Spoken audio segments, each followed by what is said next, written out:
Meet the sheriffs. My name's Mr. Griggs. My colleague and I are enforcement agents. It's to do with a High Court order. They work for the High Court. And if it says you're owed money, it's their job to go and get it. I'm here for £6,072.18. They can demand payment on the spot. I'm here for the full balance. How are you going to pay it? Or remove assets instead. The car will be going unless you can pay it. You'll have a week to pay in full before it gets sold at auction. Obstructing their work can be a criminal offence. I wouldn't do that if I were you. The door needs to stay open. Every year in England and Wales, unpaid debts totalling more than £80 million are recovered by the sheriffs. Coming up, Kieran Kelly discovered his new car had been in a crash. I was stunned, shocked, angry. I didn't drive the car anymore. When the dealer responsible says he can't pay, Lawrence has other ideas. West Car Sales have got all the cars that are here. Yes. Unfortunately, that's who we're here for. Ken won't take no for an answer at a hotel with a debt to pay. Please start making these phone calls now to get this money to me now, OK? I'll wait. Tommy and Craig eye up a Jaguar on a debtor's driveway. Are you telling me you can pay this in full? If you're not telling me that, then I'll clamp the vehicle and look to remove it. And the sheriffs take control of goods at a Coventry mechanics. It's getting near the end game now, so they need to either pay up or lose the gear. Simple as.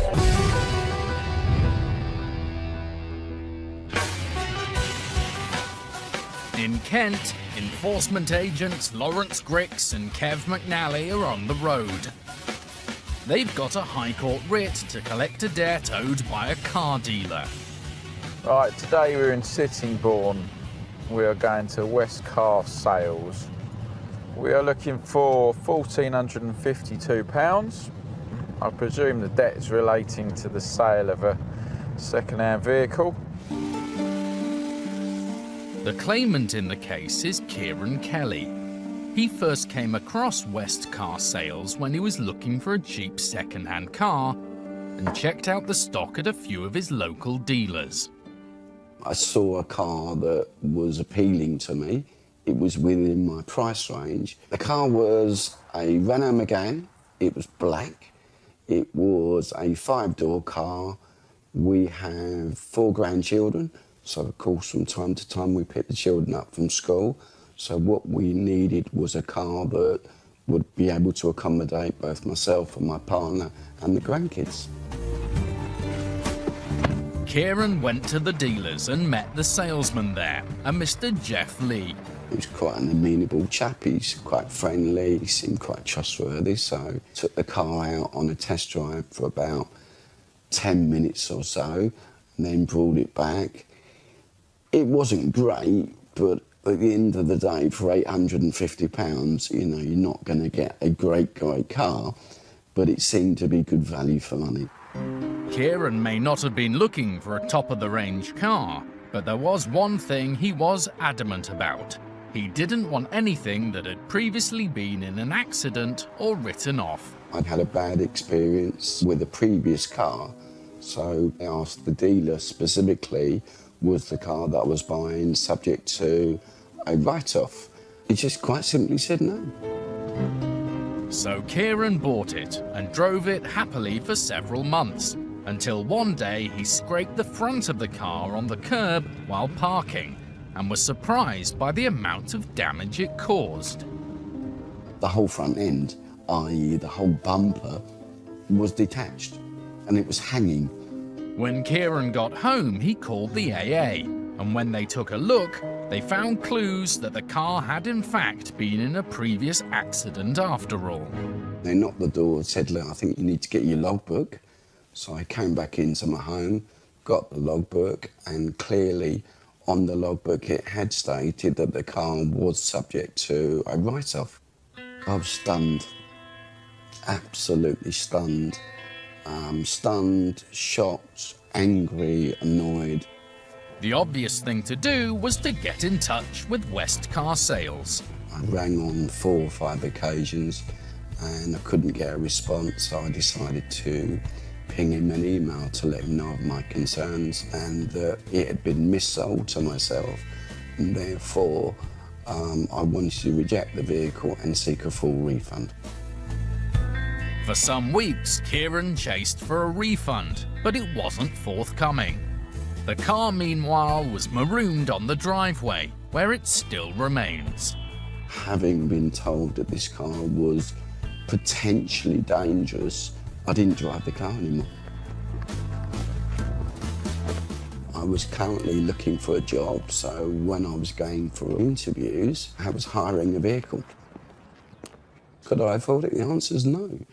And after still getting nowhere with West Car Sales, Kieran took the company to court. On the day of the hearing, he was feeling upbeat. I supplied 15 to 19 pages worth of correspondence, together with text messages and all the communication.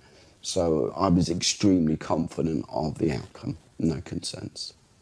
But just moments before the hearing, Mr. Lee arrived, wanting to make a deal to pay Kieran back in instalments. Kieran accepted, and the agreement was rubber-stamped by the judge. His first payment was due to myself of £100 on the 1st of December. He failed to pay it, and he said he had family issues. So I decided to extend that for a week to give him a bit of grace, and lo and behold, he failed again. Kieran's now had enough of being messed about and has transferred his case up to the High Court. Having seen the programme on the TV, it makes me feel that they can achieve something that clearly I can't, and I'm just really hopeful that they get the outcome that I need.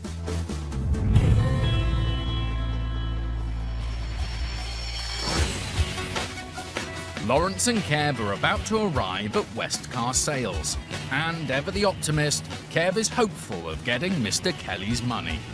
I've had a look at the site online while I was doing my research, and there's quite a few cars on the front here, cars and vans, so hopefully they'll be owned by our debtor company and be able to get this debt paid.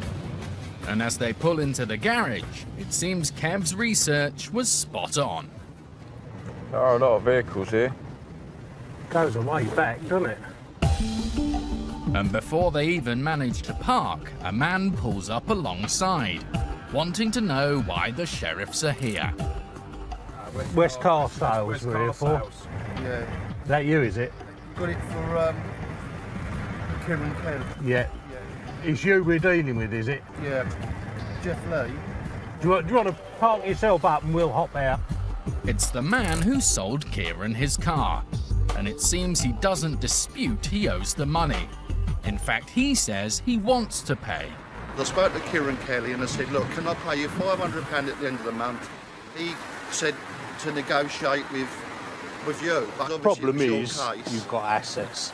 We're not ordered out to collect your money. We're ordered by the RIC to take control of your goods. I know that. All you can do is pay in full. I can't. I haven't Because you've got the stock. Yeah, but it's not mine. This is owned by WR Parish, which is obviously I'm the manager for. Although Mr. Lee admits he sold Mr. Kelly a car, he's now saying he sold it under his own name, not the garage's where he's just an employee. But that's not what it says on Mr. Kelly's receipt, nor on Lawrence's writ. West Car Sales have got all the cars that are here. Yes. Unfortunately, that's who we're here for, is their name on the writ. So any of these cars that belong to West Car Sales are likely to go to clear the debt. At the moment, it stands at £1,452.73p. Yeah. You know, one of these cars would cover it. Right. Okay. The owner of West Car Sales is away, is he? He won't be back until Monday. Yeah. Mr. Lee might not want his employer's cars to be taken, but the sheriffs can't just ignore the paperwork from the courts. Fair play to you for sticking your hands up and saying, right, it should actually be me, but we can't deal with it as being you So if you want to pay it on their behalf, again, fair play to you. Is there no way whatsoever I can have an arrangement with you? No, I can't. because there's stock here, and you've just admitted that the stock belongs to West Car It Sales. does, yeah. We can give you a little bit of time to try, to cobble the money together. Put it on a couple of cards if it helps as well. Doesn't have to be from one. No, put it on, as many as you want. While Mr. Lee is cooperating, so far he still isn't showing any indication that he's about to come up with the money. So Lawrence ups the ante. If it comes to removal, there's another 1,300 quid going on it. It's going to virtually double. So, no, we don't want that. So that's what I'm saying. I can give you a little bit of time to get this money together. If there's somebody, we're not talking days. Not talking hours either, really, because obviously we're busy guys. Lawrence's strategy works. Mr. Lee suddenly produces the company's card and offers to make a payment. Right, let's see if we've got a signal. I don't have your PIN number though. You have to know your PIN number or you can't do it. Unless you can go and do it online. You can't do it. You got online facility here? No, not to do this. Mr. Lee can't use the card and heads into his office, leaving Lawrence and Kev to ponder their next move. Oh, yeah, it's a bit of a shame he hasn't got the PIN number to his to the account here. Otherwise, we'd have had a big part of it paid off. So we'll just see what developments there are now. The development is that Mr. Lee immediately returns, and this time he's brought cash.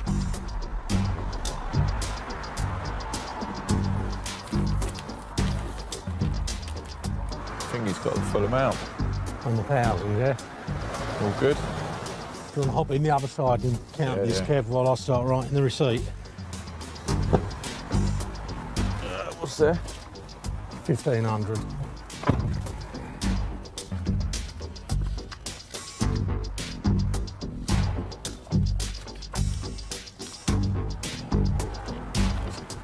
Amazing on it. Yeah. 1,500, yeah? Yeah.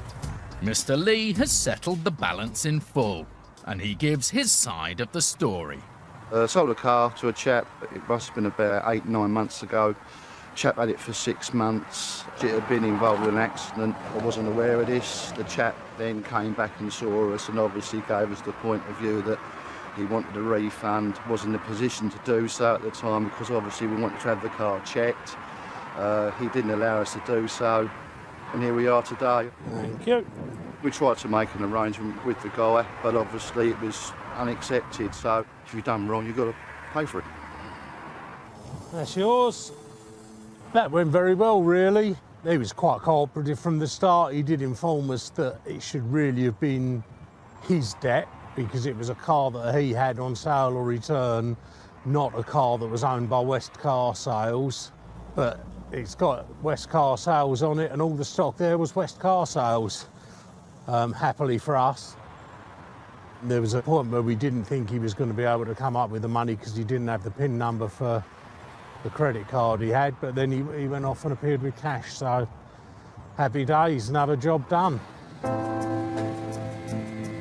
It was a pleasure to meet you, bud. See you later. I'll move my car so you can get out, yeah? Okay, thanks a lot. And Lawrence isn't the only one who's pleased. Excellent result. It's been a great day. I've contacted the Sheriff's Office today. They've managed to recover all the money I was claiming. It's a shame that I've had to go to the extremes that I've had to. However, I'm just pleased to say it's all done, it's all dusted. We can now just move on and enjoy the rest of our lives.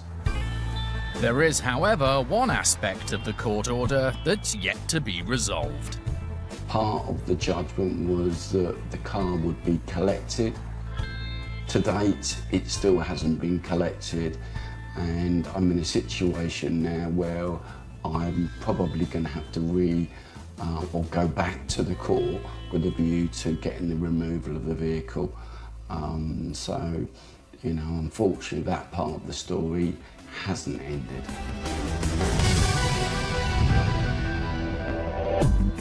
Using the county courts to try to recover money you're owed isn't difficult.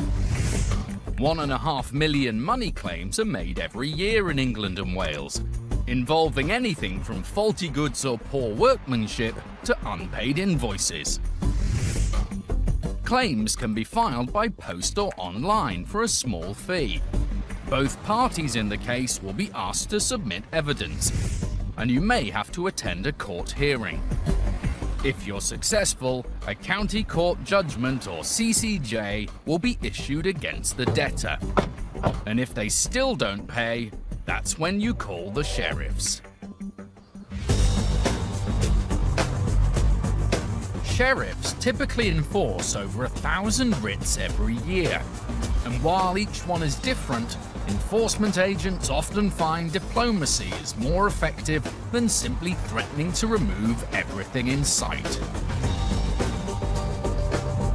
If it's necessary to play the long game, Ken Warby is happy to do so. He just wants his client's money back. We're going to visit a hotel called the Stewart Hotel in Luton.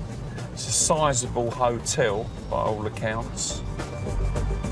The hotel has been taken to court by a linen company over unpaid invoices. I'd imagine it's for tablecloths and bed linen, etc. Dry cleaning. The hotel didn't defend the case in court, so a default judgment was issued against it. But more than 3 months later, it remains unpaid. And now Ken needs to collect £6,276.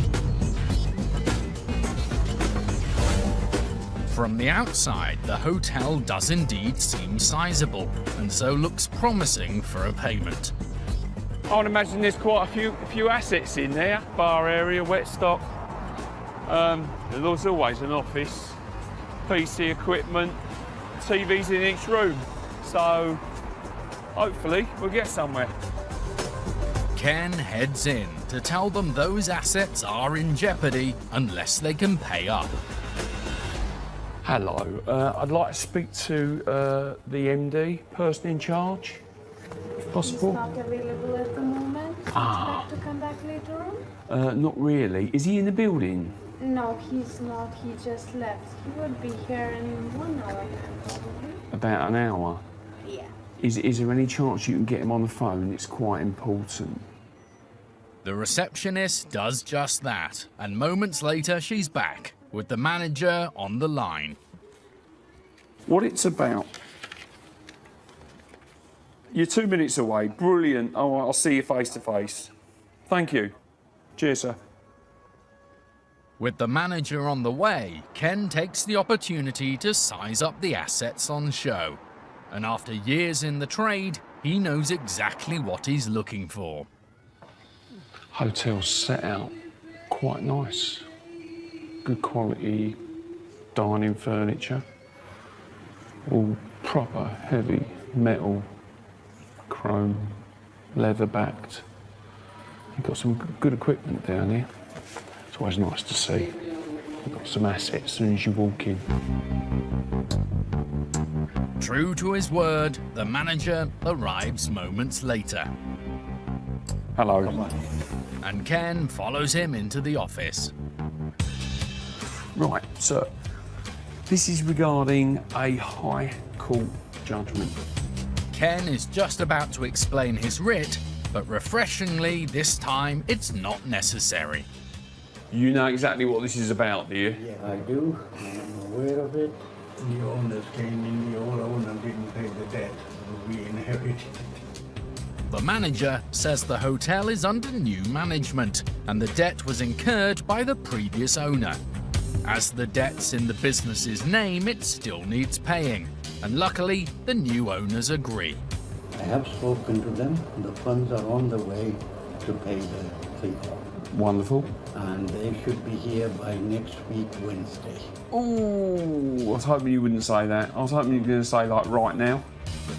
The court order was issued months ago, so it's Ken's job to get it paid as soon as possible.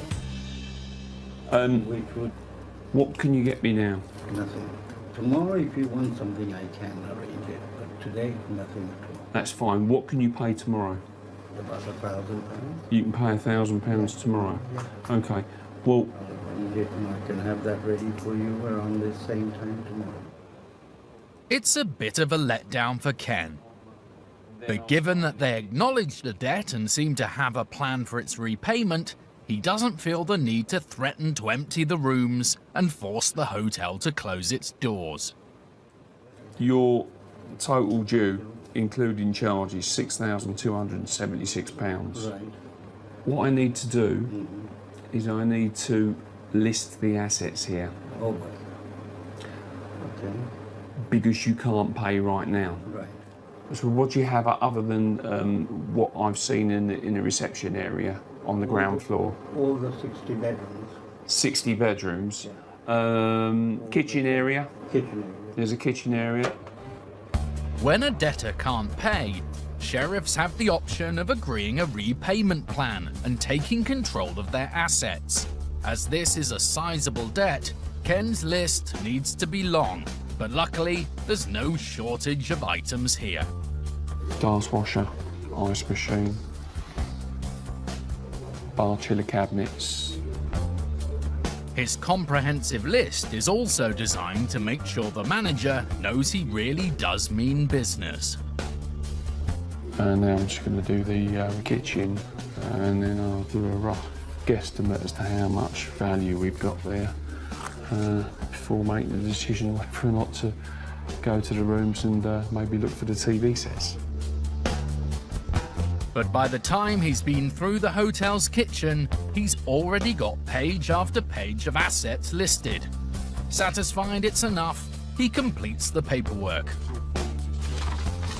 It's £1,000 tomorrow, followed by £5,276.56 next Wednesday.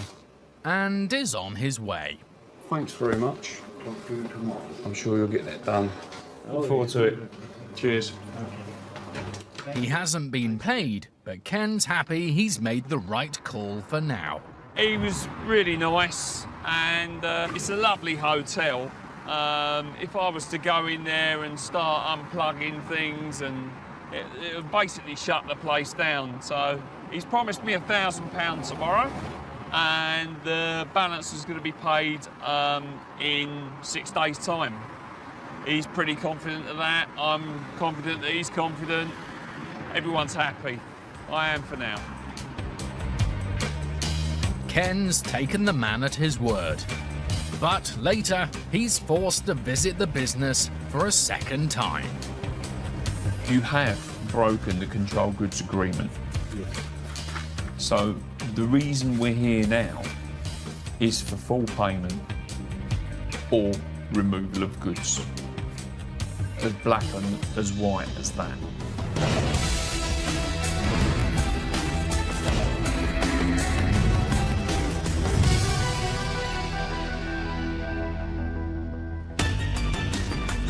It's before daybreak in the Midlands, and as usual, enforcement agents Tommy Coyle and Craig Wilde are already on the road.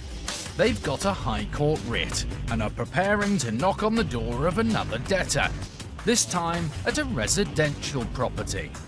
In Luton today, big early start, going to a home address of a Mr. Charles O'Dong. We have limited information on him, only apart from the fact that he's actually a doctor. Mr. O'Dong has been taken to court by a Mr. Simon Walsh over damage to a property. When he didn't offer a defence, judgment was awarded by default. He now owes £3,226. The sheriffs reach Mr. O'Dong's address at first light. This one here. This one. And there's a welcome discovery. Oh, 59 plate Jag. Mate, He's here. he's here. That's his car. Might be clear of finance as well, mate. 59 plate. 7 years old, that is. But before they get too carried away with the car, they first try to make contact with the debtor.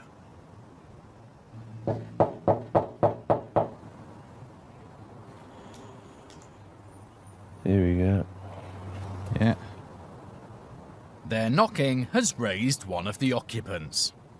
Hello there, trying to get in contact with Charles O'Dong. I'm an enforcement agent to do with a High Court writ that I'm here to execute today. Are you, sorry, who are you? You're his daughter. Okay. Do you want to open the door and I can just show you some identification of who I am? Tommy shows the woman his ID and explains that he's here for just over £3,200. If you can't get this sorted out by way of payment, unfortunately, we would look at removing assets. The woman says her father can't come to the door and is in bed, but Tommy's undeterred. Tell him to ring me now and I'll talk to him down here, or I can go in the van and talk to him if you're a bit more private. Craig, meanwhile, can already sense payment in the air. It would appear that our defendant's inside the house. He's laid up in bed. She's refusing access at the moment. So Tommy's given us some paperwork with the figure on, and also Tommy's telephone number. So if he wants to play ball, he can pay it straight away. If he doesn't, then we're looking to take further action, which could possibly mean removing one of the cars. It's not long before Tommy's phone rings. Hello there. It's Mr. O'Dong. He says he's going to try to get the money together, but he wants the sheriffs to wait for an hour until his wife comes home. Right, and what, waiting for the hour, is that to pay it in full? Because that's what would need to happen. We're here to execute a High Court writ, which unfortunately would mean if you can't tell me this is going to get paid, we would look at removing the vehicles off the drive, or one of them, if it will clear the balance. Mr. O'Dong says he can't afford the whole amount. If you can't pay if you can't, sir, there's no point talking over me, or we'll just carry on what we need to do. If we can't get it paid in full, which I've explained already twice now, we are here to remove assets. So there's no point me waiting for your partner to come back, which you've just told me you can't pay it in full. Now Mr. O'Dong says he might be able to pay it all, but needs to speak to his wife first. Sir, that's not what you just told me a moment ago. If you're telling me, are you telling me you can pay this in full if we wait here? If you're not telling me that, then I'll carry on and clamp the vehicle and look to remove it.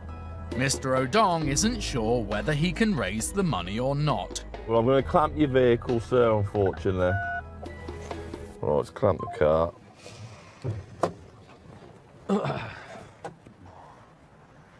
But moments after he ended the call, Mr. O'Dong's daughter comes to the door once again. You're right. Unsurprisingly, she doesn't want the car to go. No, I appreciate that, but the problem I've got, which I explained to him, if he can't tell me that he's going to have the full balance. What he's telling me is to wait until he spoke to his partner and seeing what he can get. If he tells me he's going to have the full balance in an hour, I will wait that hour. Yeah, that's what he's saying, just wait an hour. And he's going to have the full balance. What I'll do is I'll do all the checks I need to do, and I'll start doing my paperwork. Okay. We'll wait that hour. All right, thank you very much.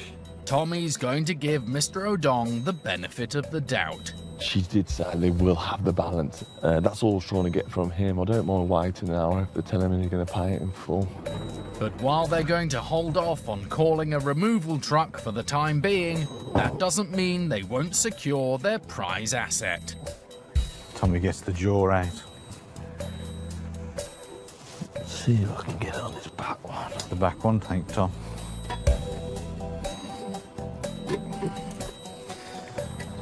Okay.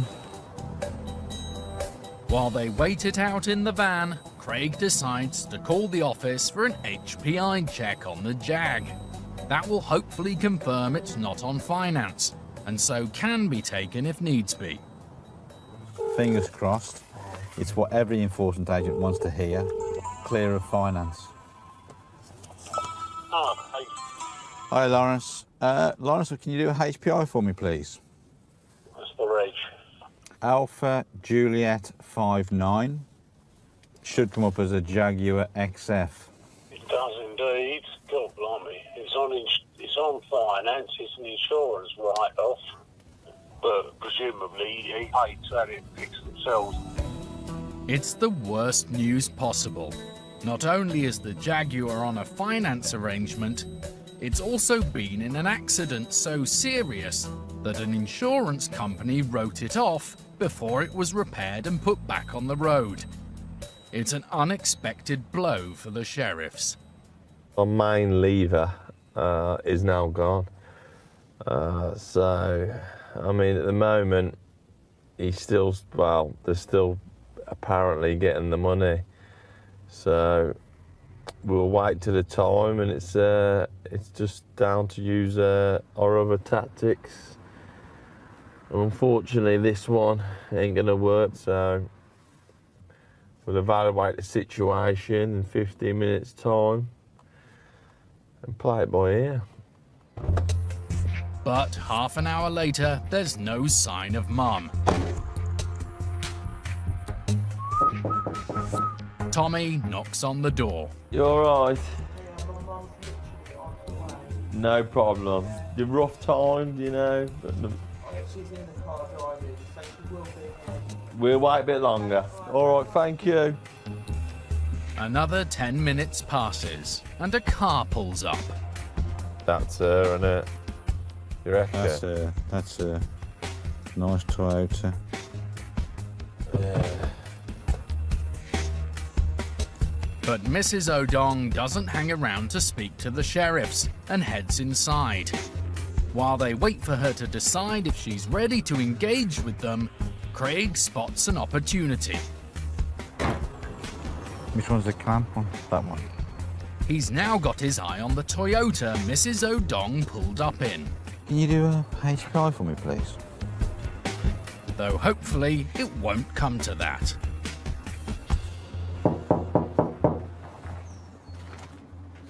They don't look like they want to sort it out the minute.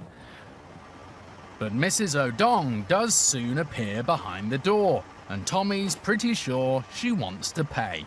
We can do it on an online transfer. I can give you some account details if that's easiest. At least he thinks that's what she said. So it's very difficult to hear you.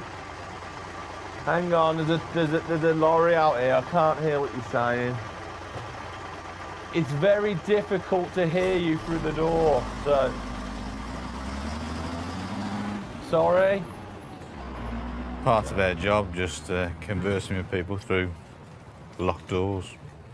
Yeah, I've got some account details. Do you want to take these off me? You can leave the chain on. But Mrs. O'Dong opts for the letterbox instead. Oh yeah, here we go. She makes the payment, and Tommy soon has confirmation that £3,226 have been received. That's brilliant. Thank you, Jackie. Bye-bye. Yeah, that's all cleared in full. So that's classed as a satisfied judgment now. All right, thank you very much. The Jag may not have come good for the sheriffs, but nonetheless, they've managed to get the outcome they wanted. Yeah, good result. Obviously, we did the early attendance this morning, which we generally do residential. You could see from their actions they weren't going to talk to us or deal with us initially. We had to put the clamp on to put the pressure on, unfortunately, and then it ended up with a result of payment in full with the partner helping out, which is just what we wanted. The claimant, Mr. Walsh, will now get the money he's owed.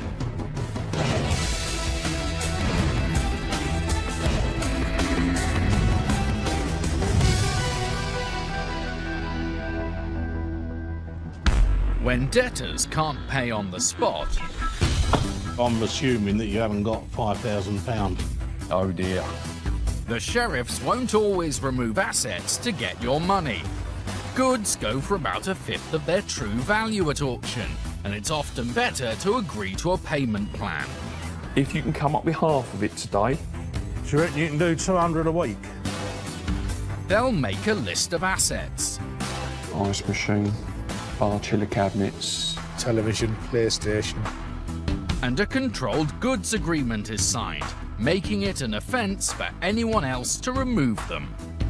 You sign the form. It acts as security.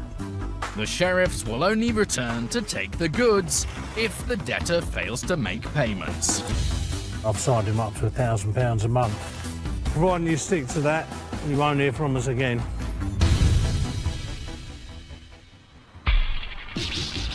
Ken Warby is back in Luton. He's on his way once again to the Stewart Hotel, which owes more than £6,000 after failing to pay a linen company. Last time, the manager told Ken he couldn't pay there and then, and promised to do so within the week. But the money hasn't arrived. The original payment plan was that he was going to pay me £1,000 the day after, which he never did. That took about a week. And the balance within 6 days, well, we are where we are now. 14 days later, he has only paid £1,000. Previously, Ken gave the manager the benefit of the doubt, but this time, Ken won't compromise. The leverage we've got is that he has signed a controlled goods agreement, and the list we've made is quite a large list. If he doesn't pay, it's my intention to remove the items. When a CGA is broken, the sheriffs can return at any time to remove the assets. No ifs, no buts. So one way or another, Ken won't be leaving empty-handed.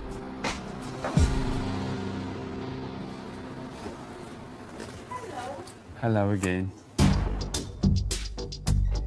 Once again, he's led into the office, where, to his surprise, the manager hands him a payment receipt.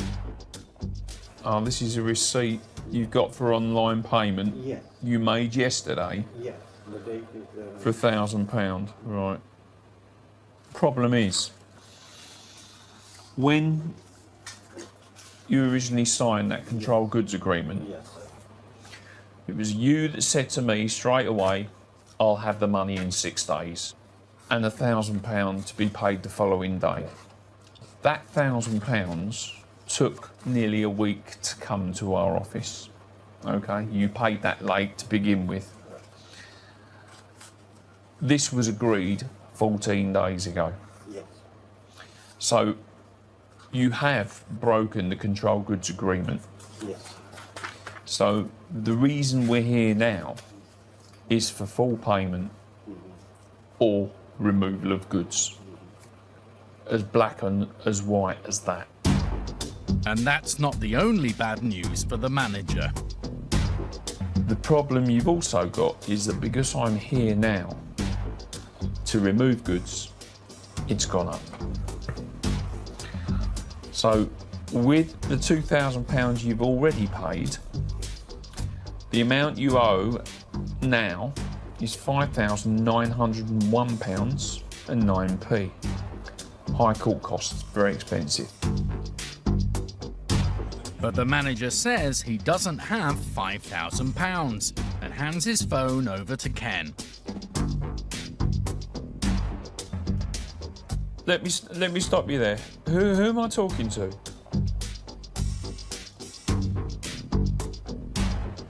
You're his friend? The man on the phone says the hotel is trying to come to an arrangement with the claimant to clear the debt. I understand that. Let me just stop you there, all right? The last contact we had with the claimant was that he'd given it to us to deal with. It's in our hands, and as far as he's concerned, he wants his payments. But the man is still hoping to do a deal and says they can clear the debt in a couple of months. No, it's not acceptable, sir. No, sir. We require payment in full now, and unfortunately, it's gone up because we're here to remove goods.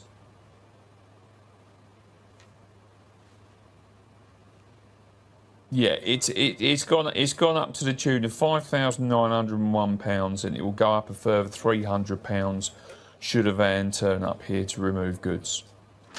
With a long list of hotel assets that now technically belong to the court, Ken wants full payment, and it's not up for negotiation. I'm here now to remove goods, now. So rather than us waste any more time, please start making these phone calls now to get this money to me now, okay? I'll wait. I cannot do it this minute, but if you give me until 5 o'clock today. You know, I'm not going to go away and come back again. I'm here now. I understand, but until 5 o'clock, that's all I'm asking, a few hours. Sir, I've got a few hours, so please start making the phone calls. I'll wait here for the payments. Believe me, the last thing I want to do is start removing goods from here. But that's exactly what will happen if he doesn't pay. And Ken reckons the threat is working. It's gone from 2 months to 4 hours. So he could get the money that quick. I'm pretty confident we're going to get paid on this. We'll wait around. He's going to make a few phone calls. Ken makes himself comfortable in the dining room. And just 10 minutes later, it seems things are moving in the right direction. You got £3 coming, you got £1 in your pocket, so you want just shy of £2 now. You're waiting for. Yeah. Okay. The problem is that's not going to arrive for another few hours. Yeah, that's what I'm saying. All I'm asking. I'll pay you everything today, but 3 o'clock. Give me until 3 o'clock.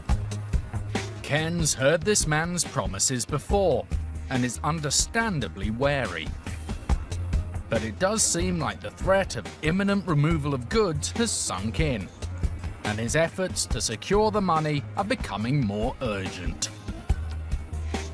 What he's saying to me is he's got £1,000 in his back pocket, which I didn't know he had when I first got in here.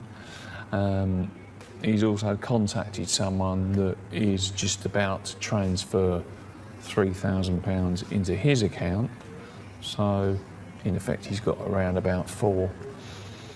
He needs another £1,900, and he's going to get someone else to help him out and transfer into his account. However, that person is not going to be able to get that sorted for a few hours yet, so I think it's a question of waiting around. If I leave now, then the pressure's off, so I'm going to stay around and have a coffee, I think.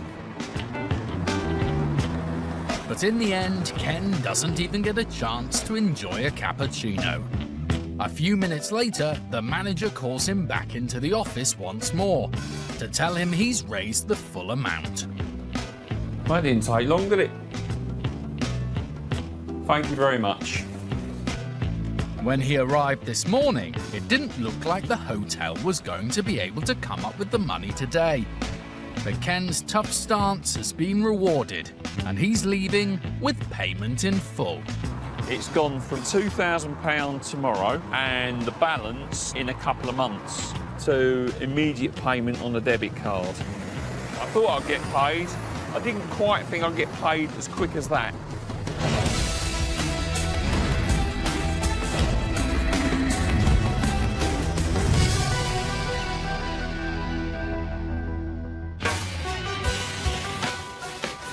Tommy and Craig are back in the van, on their way to another job.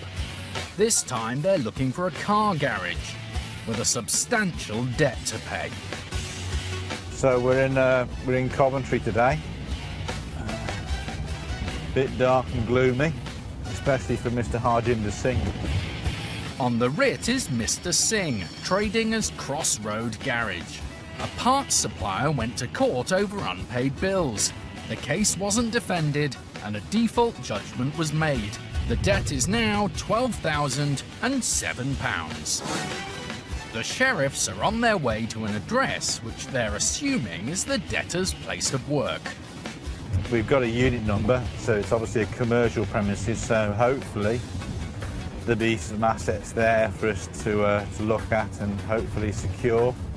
With it being a garage, obviously there'll be tools, compressors, ramps, could be a recovery vehicle, which hold a lot of value generally.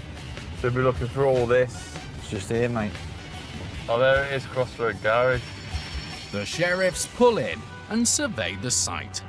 First impression, it's a medium sort of sized garage, workshop area with a fair few sort of mediocre cars, apart from one quite smart one, which may be the boss's, but we're all going to have a look now. Happy days.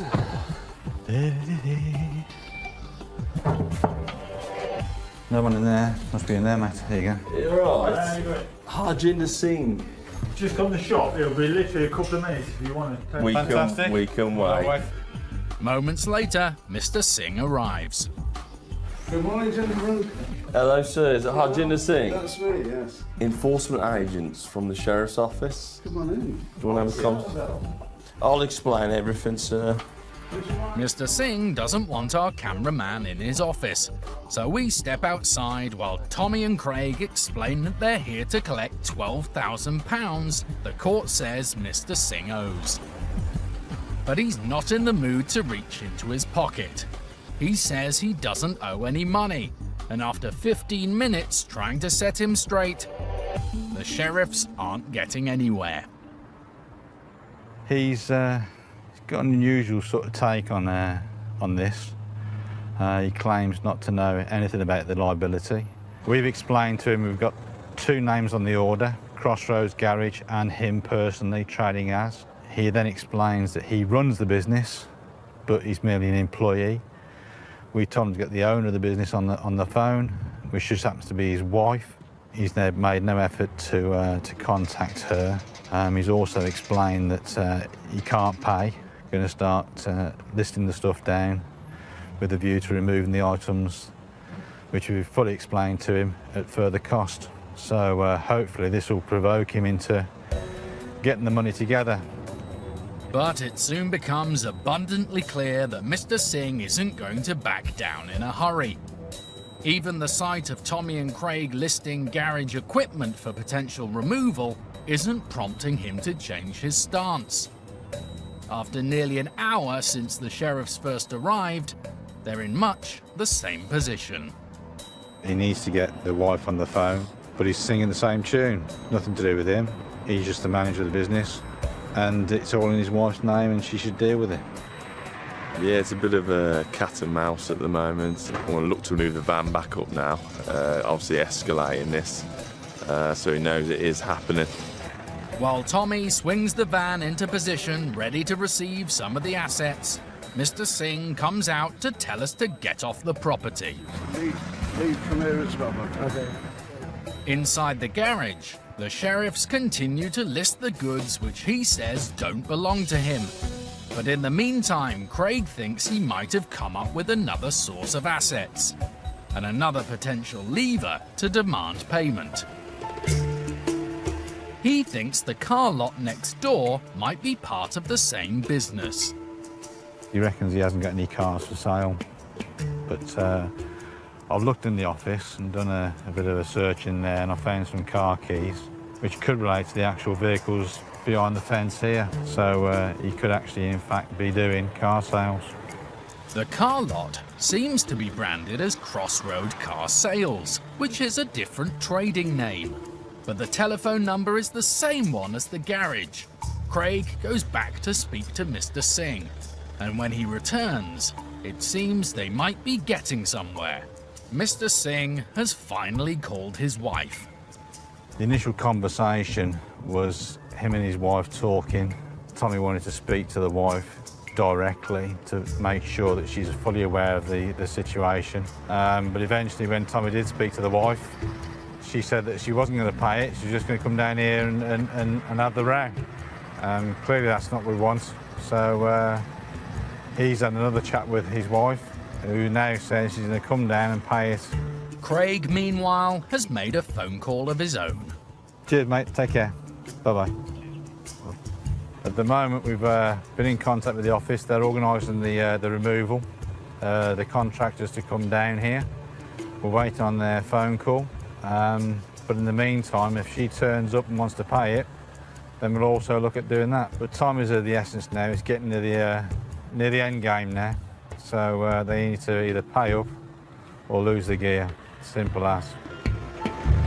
A couple of minutes later, a car arrives. Yeah, that's the wife. That's the wife.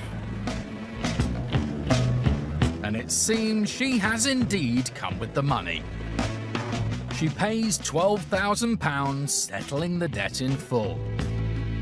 The sheriffs unload some of the goods they'd secured in their van while they waited for the removal lorry and are on their way. So, yeah, a good result there. We got paid in full, £12,600. It's touch and go the second half, but we got over the line. We'd already gone to the stage of putting items in the back of the van. Hydraulic jacks, trolley jacks. It's the point we had to push it to get him to take this seriously. More than 3 months after winning in court, the parts supplier will now receive the money they were rightfully owed. Meanwhile, Mr. Singh's wife told us she was not aware of any paperwork from the courts in advance of the enforcement. She says she disputes the debt and has applied to the courts to get the judgment set aside.